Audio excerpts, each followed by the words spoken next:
Here's an inside look at how to watch things. I just told Chris Demm, I'm seeing, and I guess it's back in my algorithm now, I'm seeing more and more of BB Shea's hot dog reviews. All right.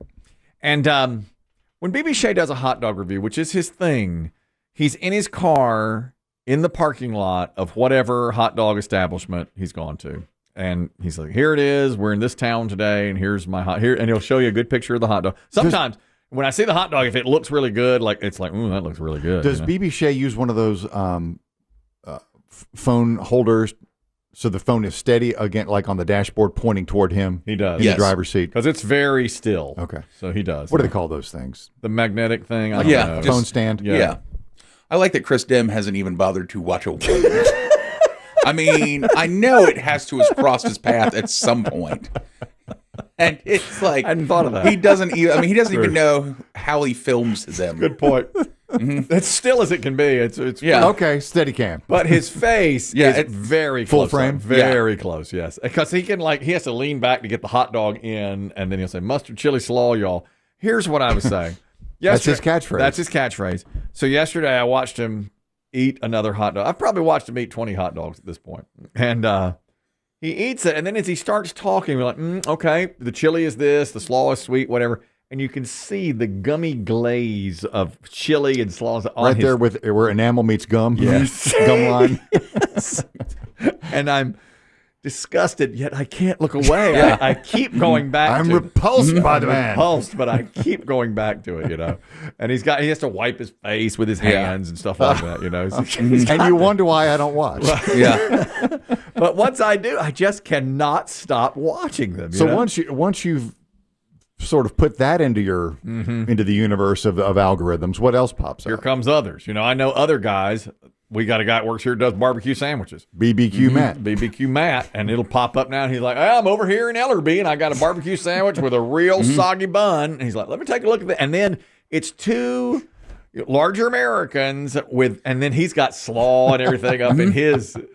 And I'm watching his mustache get bigger and bigger and fluffier and fluffier. And he's going stash. He is. Oh, is it catching more food? Yeah. It's like grabbing. The old crumb catcher. Yeah. It's grabbing slaw and hanging onto it. And I'm just like, what am I watching? Why am I doing this? But I can't. I mean, maybe that's not a hate watch, is it?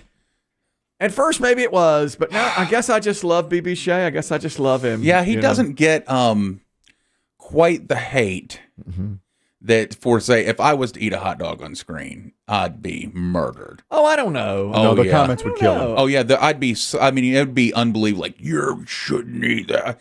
BB Shea gets a little bit of a pass. Well, I think because he's also now done so many. Well, I don't know, because the other day I saw something about you. I try not to read comments usually because, of course, they're always so negative toward me.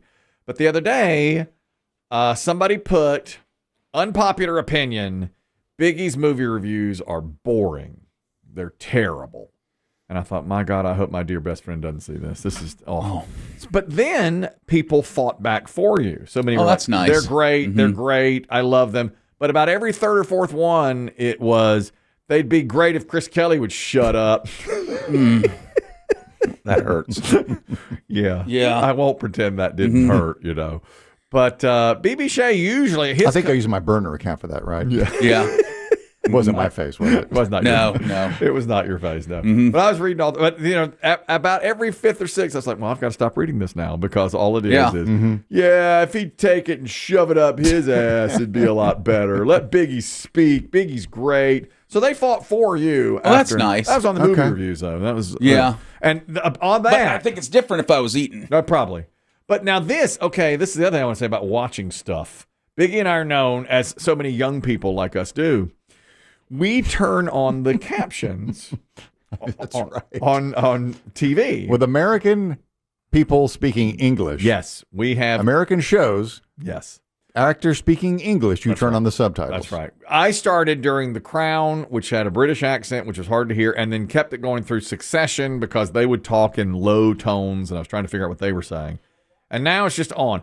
Now, when I'm watching live TV, like a sporting event or something, that's on YouTube TV, and they're not on. But everything else, Netflix and so you're each individual streamer, you've set it up, yeah, so that it's on automatically. Yeah. So yesterday, during his horror movie reviews, Biggie reviewed Friday the 13th, Part 3 at my suggestion and gave it 8 pumpkins. Loved I was it. so pleased to hear that. So I thought, well, I'm just going to go back. My wife had friends over last night. They were having a little dinner out on the lanai, and I was told, well, what would she serve? She served Chardonnay, Pinot Gris, and Pinot Gris, little Sauvignon Blanc. and Sauvignon Blanc. Was there any food? I didn't see any. So I don't know if I'd call it a dinner. Didn't see any. No, dinner is you use that term loosely. Yes. Okay. But anyway, she told me, go up to the man cave and take this mongrel dog with you so that nobody has to trip over this dog. Meaning, Yeah, no one's leg is on. Franklin the pup, yes. So I took him up, and I was just sitting there, nothing on TV. And I thought, well, I'm just going to go ahead and watch Friday the 13th from the beginning, the very first one, because I had just heard the review of Friday the 13th, Part 3. Well, I made it through 1 and 2 while they were down there with their dinner. And so I saw the first 2 Friday the 13th, and the captions were on, which I've never had on before. Now, here's what I learned. At the very beginning of Friday the 13th, it said in 1958, this is the first kills at Camp Crystal Lake. 2 counselors, they're playing. it's 1958 when it opens? It starts in 1958. I remember that. But then there's 2 killings, and then it fast forwards like to Friday, June 13th, and it says present day. Okay, so the first 2 are 1958, and then the movie set in 1980. So 2 counselors, there's a group of counselors sitting around a campfire, and they're singing Kumbaya and literally. And really? Yep. And one makes eyes to the other, and they sneak off, and they're like, why don't we go back up to why don't we go over here to this cabin? This little grab ass. Mm-hmm. And they're like, let's get it on, And this is 1958, and they were doing this, teenagers. I was like, okay, cool. So, and by the way, I've stood at the very spot where the 2 were ready to make love. He's masturbating here. You're not supposed to do that. It's hard to masturbate with all the cackling from downstairs, but the tinkling of glasses. I was at sleepaway camp. Remember I was at sleepaway camp? Yeah.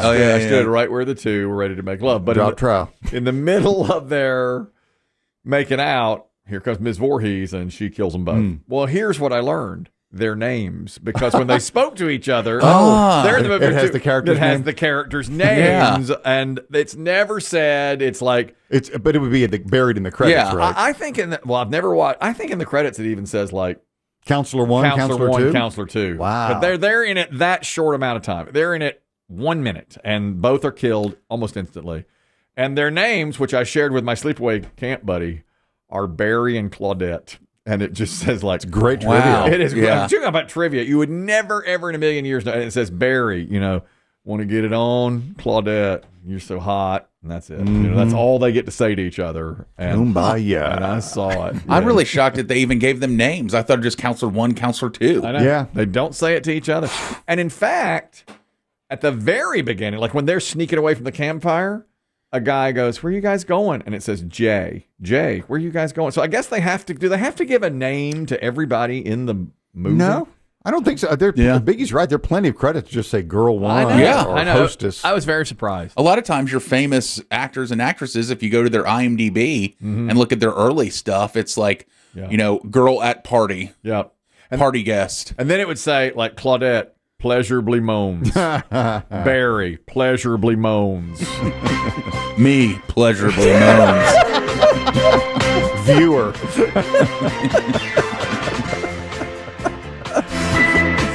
Viewer heads over the door and locks it. Good stuff. What I'm saying to you is leave on the caption. Viewer tells dog, look away. Using his body as an amusement park. Leave on the captions. You'll learn something is what I'm saying. And you get a lot of use out of that movie.